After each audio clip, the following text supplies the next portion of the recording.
Sejam bem-vindos à PDL-TV Magazine, um programa dedicado à cidade de Ponta Delgada e às 24 freguesias do maior concelho dos Açores. Nesta emissão, vamos conhecer melhor a história e as tradições de mais uma freguesia do concelho de Ponta Delgada. Desta vez, vamos à freguesia de Feteiras, com o guia Luís Nunes.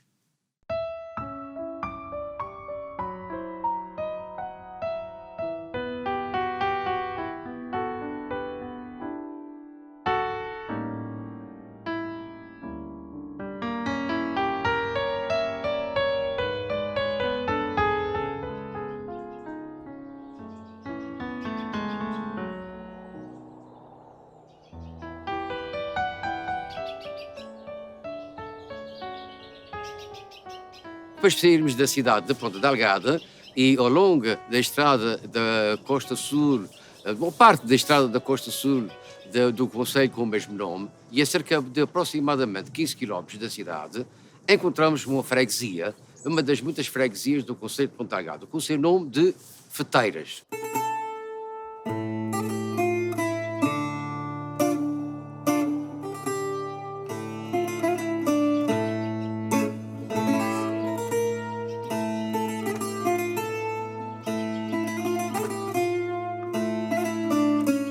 Segundo Gaspar Frutuoso, este nome de Feteiras derivou possivelmente de haver muitos fetos neste mesmo lugar, quando aqui chegaram os primeiros povoadores. O povoamento dá-se por volta do início do século XVI, inicialmente muito próximo do mar, e depois, mais tarde, a própria população, as próprias pessoas começaram a deslocar-se para um ponto relativamente mais alto da própria freguesia. Já agora um pequeno pormenor. Isto tudo muito tem a ver com a forma que as pessoas se encontravam e, na altura, para se protegeram dos possíveis invasores, quer dos piratas ou corsários, quer de, por vezes, países hostis à própria freguesia ou aos próprios locais da ilha de São Miguel e das ilhas do arquipélago dos Açores. Depois de aqui fazermos uma pequena paragem no merendário e miradouro do Espigão, em que temos já uma pequena noção da própria freguesia em si, vamos então visitar alguns lugares, inclusivamente o chamado Porto dos Batéis, se assim permitir o acesso, até porque é uma zona de costas escarpadas, etc., e faz com que, por vezes, os próprios acessos não sejam os ideais, mas vamos tentar.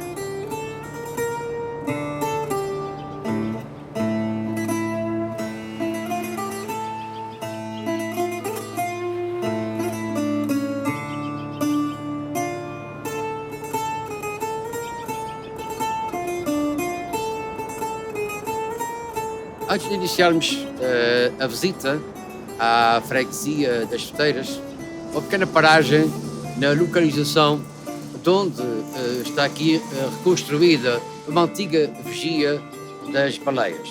Era uma zona da ilha de São Miguel, uma das zonas da ilha de São Miguel, em que havia muitas vigias de baleias quando se fazia a caça à baleia. E ao fundo podemos desfrutar já da própria freguesia das Feteiras.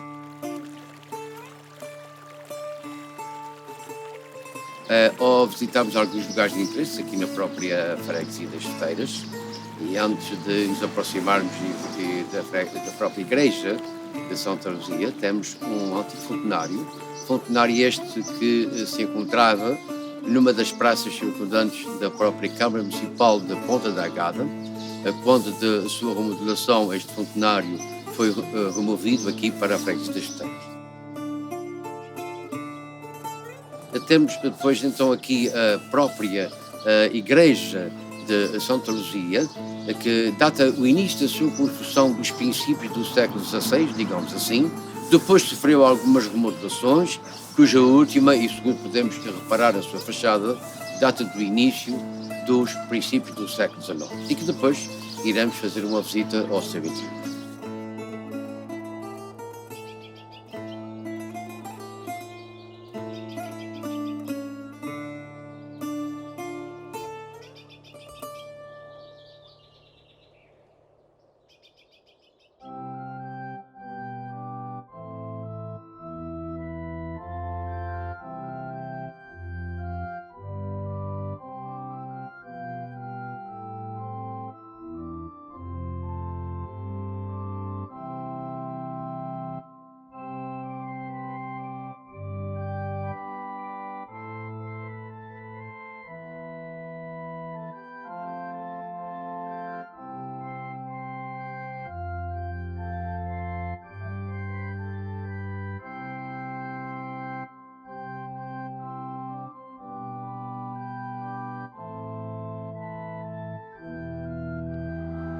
Ainda sobre o património urbano desta freguesia, podemos destacar a existência de 3 triados do Espírito Santo e o moinho do Biscoito, construído no século XIX e hoje em dia convertido em empreendimento turístico. A população feteirense, na sua maioria, dedica-se à agropecuária. Contudo, ainda há quem invista na atividade pescatória, daí a existência de um pequeno porto de pesca que podemos verificar desta zona. Junto a este porto há também uma feijão produtora de vinhos e ao longo da bonita costa das Feteiras encontramos várias piscinas naturais que também são propícias à pesca de costa, também conhecida pela pesca lúdica. Bom, e depois de passarmos a visitar os bonitos lugares da própria freguesia das Feteiras, seguimos e paramos no Mirador do Pico, onde nós encontramos neste momento, para uma pequena pausa, um repouso e, quem sabe, até uma pequena merenda, antes de nos dirigirmos até à zona da chamada Serra da Devassa, que faz parte do bonito maciço vulcânico das 7 cidades, de onde podemos encontrar as Lagoas Empadadas. Há quem diga lagoas ou lagoa empadadas, é a mesma coisa, que faz parte da própria freguesia das Feteiras, onde tem uma bonita vista do seu mirador, terminando assim um bonito passeio.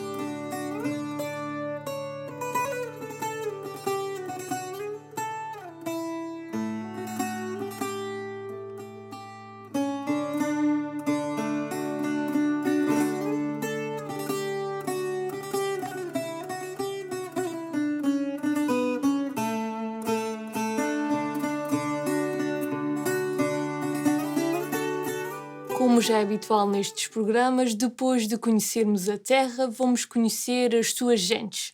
Desta vez, estivemos à conversa com os responsáveis pelo agrupamento das Feteiras. O agrupamento 646 Feteiras começou no ano de 1980. Inicialmente, de 80 a 81, podemos dizer que foi um ano de formação, angariação de chefes e mesmo de rapaziada. Começou na altura só com rapazes. O fundador foi o padre José Gomes Pereira, e com 5, 6 chefes começaram então neste ano a fundar o agrupamento. Tendo oficializado as primeiras promessas, com a primeira secção, portanto, meninos dos 6 aos 10 e dos 10 aos 14, a 13 de dezembro de 1981. Por isso dizemos sempre que o agrupamento, este ano, 2021, comemora os 40 anos, tem 40 anos de existência, 40 anos oficiais.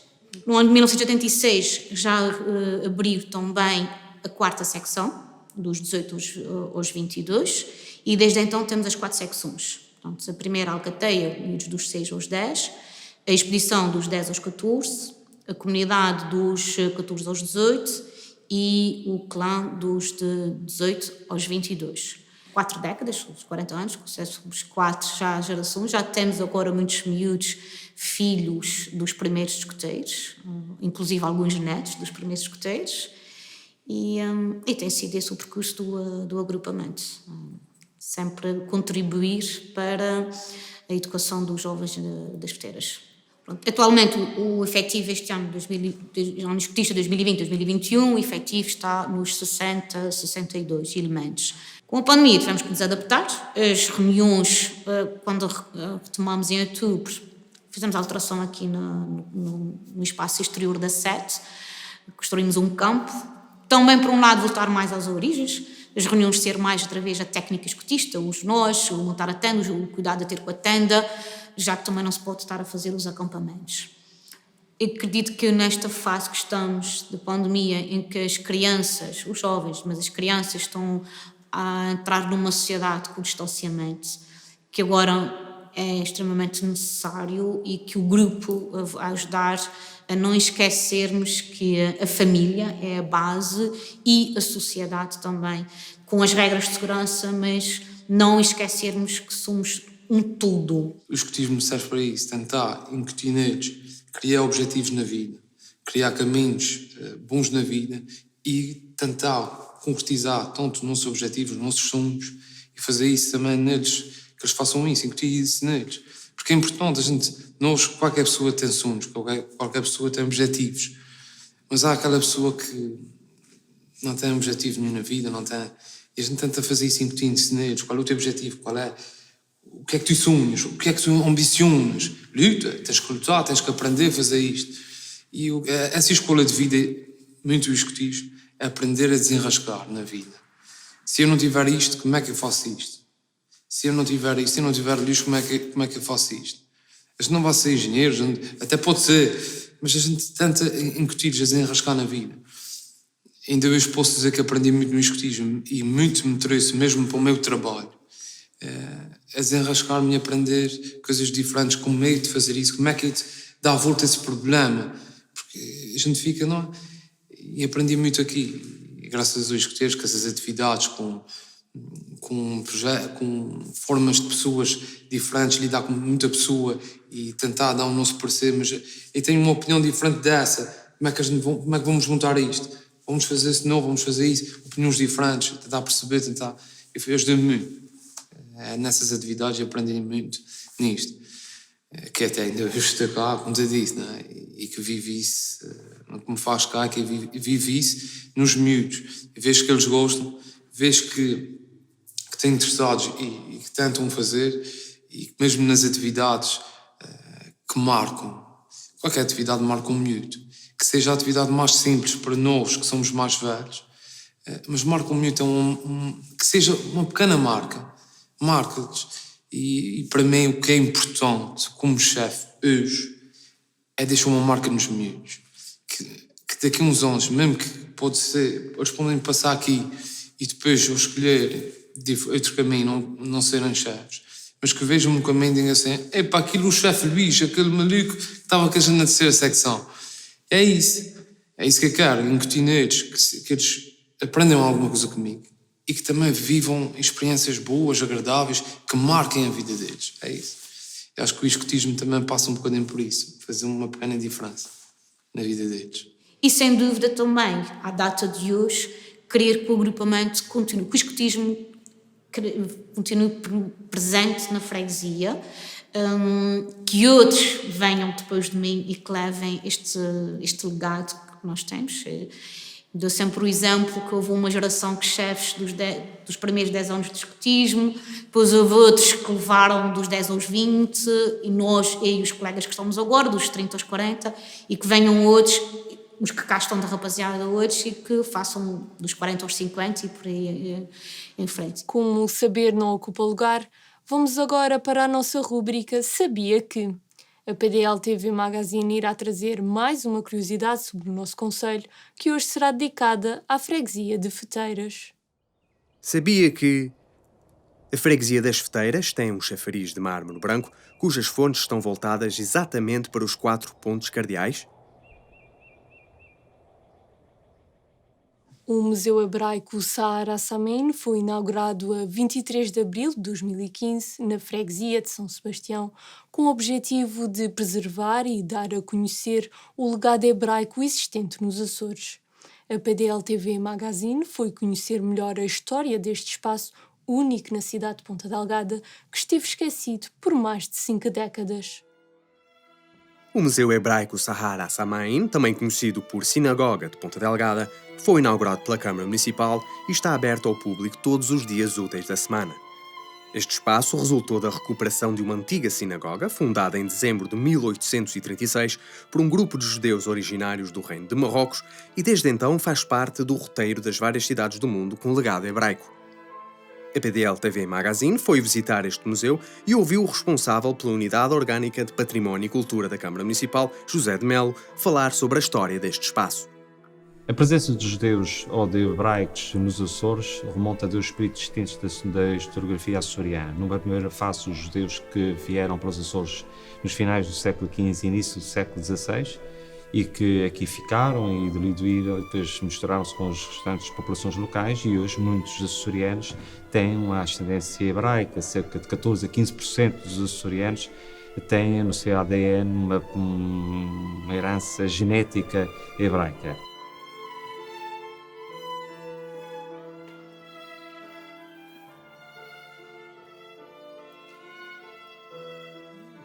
No dia 21 de dezembro de 1836, os judeus, um grupo de judeus, todos nascidos ainda em Marrocos, nos finais do século XVIII, compraram esta casa no dia 21 de dezembro de 1836 para edificar esta sinagoga onde nós nos encontramos.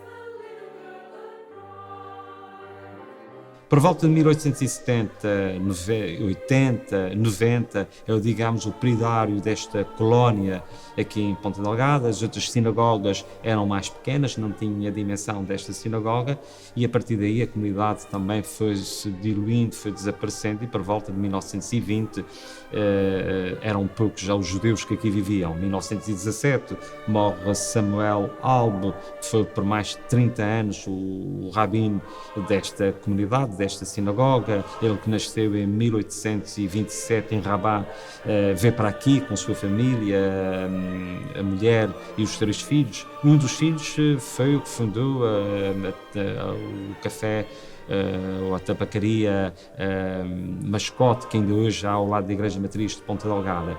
E as outras 2 irmãs, a Raquel e Alia, viveram aqui praticamente aliás, morreram aqui nesta casa, eram as inquilinas, e morreram aqui em 1901, em 1972 e outra em 1970. E com elas a sinagoga praticamente entrou num período de ruína muito acentuado, e nos anos 80 a sinagoga estava completamente arruinada, o que se acentuou ainda nos anos 90 e muito drasticamente nos anos de 2000.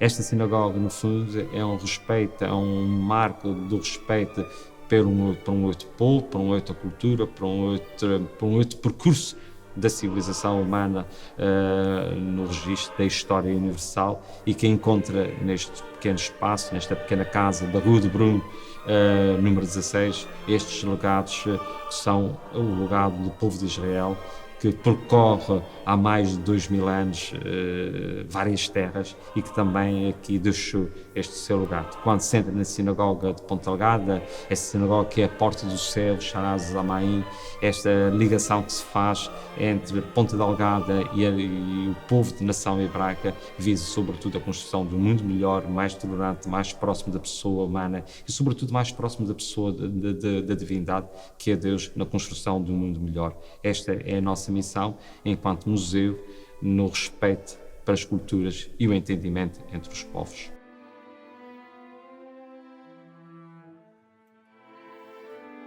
Este espaço dá assim a conhecer uma das sinagogas mais antigas de Portugal e um dos únicos vestígios da cultura hebraica no arquipélago dos Açores.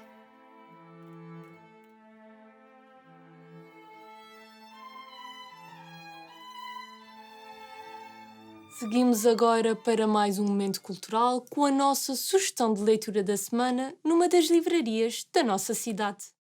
As Ilhas do Infante, um cruzeiro nos Açores.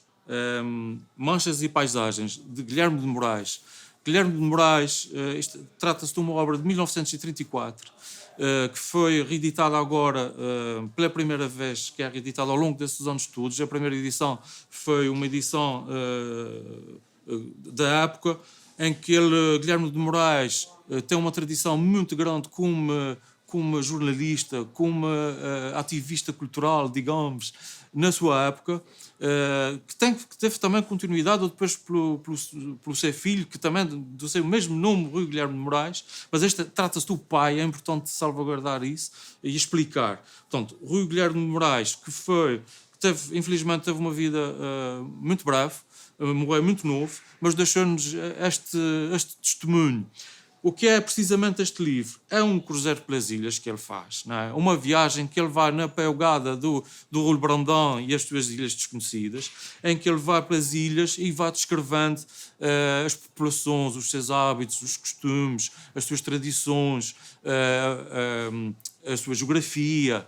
É um livro de contexto bastante poético, digamos, com uma pena fina.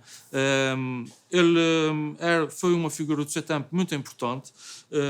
Cá está, amigo pessoal do pintor Domingos Rebelo. A capa que nós mantivemos aqui, precisamente a ilustração feita pelo pintor Domingos Rebelo, que é uma pequena pérola. Esta edição é uma edição também de Artes e Letras, e eu vou cuidar de respeitar ao máximo possível a primeira edição, ou seja, não adulterando muito aquilo que foi pensado pelo Guilherme de Moraes em relação à edição original. Portanto, Guilherme de Moraes, As Ilhas do Infante, Um Cruzeiro nos Açores.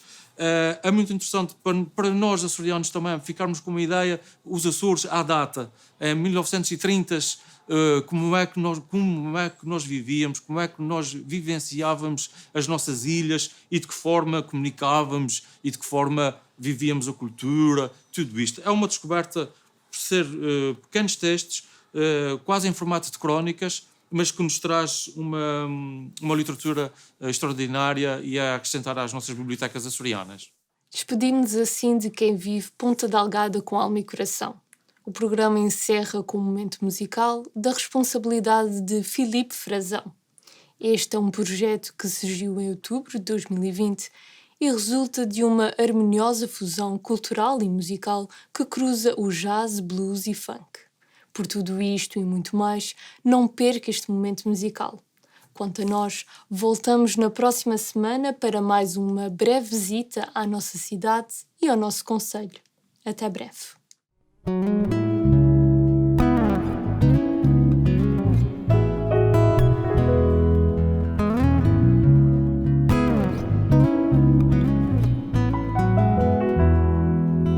It's not a silly little moment.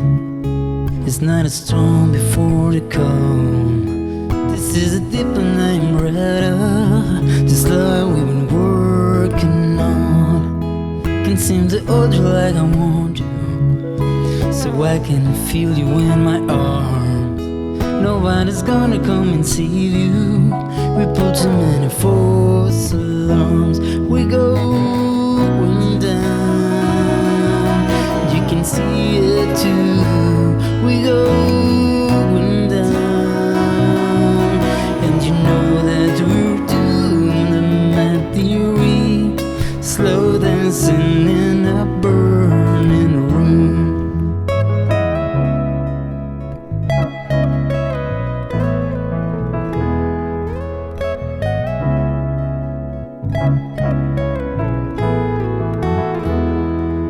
I was the one you always dreamed of. You were the one I tried to draw. Oh, there stays night into me. Baby, you're the only light I ever saw. I'll make the most of all the sadness. You be a bitch because you can. Oh, you try to hit me just to hurt me, so leave me feeling dirty cause you can't understand. We're going down. You can see it too. We going down, and you know that we're doomed. That theory, slow dancing in this burning room.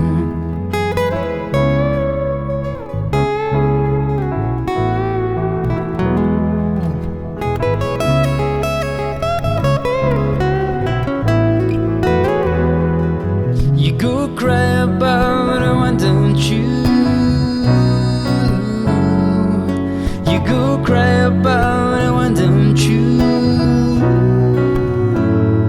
My dearie, slow dancing in this burning room. Don't you think we ought to know by now? Don't you think we should have learned it somehow? Don't you think we ought to know by now? Don't you think we should have learned